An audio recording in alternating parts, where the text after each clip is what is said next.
যে দেশে তার জন্ম সেই দেশের বিপক্ষে খেলতে নামলেন আদিত্য অশোক। ক্রিকেট ইতিহাসে এমন গল্প খুব একটা বিরল নয়, কিন্তু প্রতিটা গল্পের আবেগ আলাদা। গুজরাটের বড়োদরায় নিউজিল্যান্ড ও ভারতের মধ্যকার সিরিজের প্রথম ওয়ানডেতে টসে জিতে ফিল্ডিং নেয় ভারত।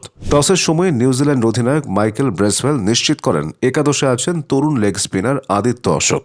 ক্যারিয়ারের তৃতীয় ওয়ানডেতেই জন্মভূমিতে ফিরে নিজের জন্মভূমির বিপক্ষে মাঠে নামার এই অদ্ভুত অভিজ্ঞতা অশোকের ক্রিকেট জীবনের এক স্মরণীয় অধ্যায়। 2002 সালে তামিলনাড়ুর ভেলোরে জন্ম আদিত্য অশোকের, তবে খুব অল্প বয়সেই তার জীবন পথ বদলে যায়। মা বাবার সঙ্গে প্রথমে সিঙ্গাপুর, পরে নিউজিল্যান্ডে পাড়ি জমান তিনি। 4 বছর বয়স থেকেই নিউজিল্যান্ডই তার স্থায়ী ঠিকানা। বর্তমানে তার মা ও বাবা দুজনই অকল্যান্ডের একটি হাসপাতালে কর্মরত।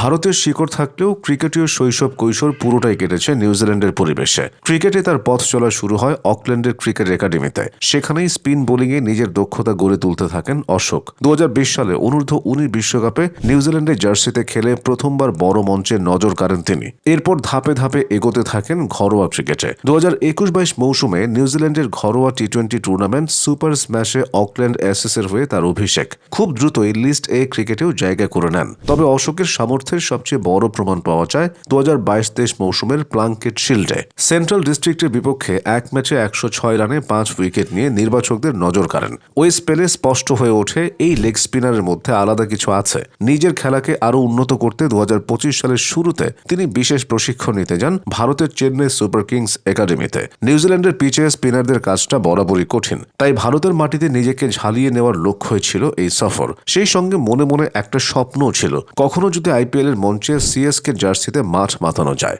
2023 সালের মার্চে অস্ট্রেলিয়ার বিপক্ষে নিউজিল্যান্ড এই দলের হয়ে ডাক পান তিনি। এরপর আগস্টে দুবাইয়ে সংযুক্ত আরব আমিরাতের বিপক্ষে আন্তর্জাতিক টি-20তে অভিষেক।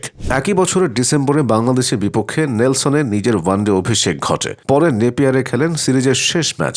আজ ভারতের বিপক্ষে খেলছেন ক্যারিয়ারের তৃতীয় ওয়ানডে। পরিসংখ্যান এখনও খুব ঝলমলে নয়। এখন পর্যন্ত ওয়ানডেতে 1 উইকেট, টি-20তেও 1 উইকেট। কিন্তু সংখ্যার চেয়েও গুরুত্বপূর্ণ হল সম্ভাবনা। তার বোলিংয়ে রয়েছে বৈচিত্র্য, সাহস এবং ভয়ডরহীন মনোভাব। বয়স মাত্র 23। ব্ল্যাক ক্যাপসদের ভবিষ্যৎ পরিকল্পনায় অশোকের নাম উঠে আসছে জোরে সোরেই। অভিজ্ঞ লেগ স্পিনার ইশ সোধি ক্যারিয়ারের শেষ প্রান্তে। সাদা বলের ক্রিকেটে তার বিকল্প খুঁজছে নিউজিল্যান্ড। সেই জায়গায় আদিত্য অশোক হতে পারেন দীর্ঘমেয়াদী সমাধান।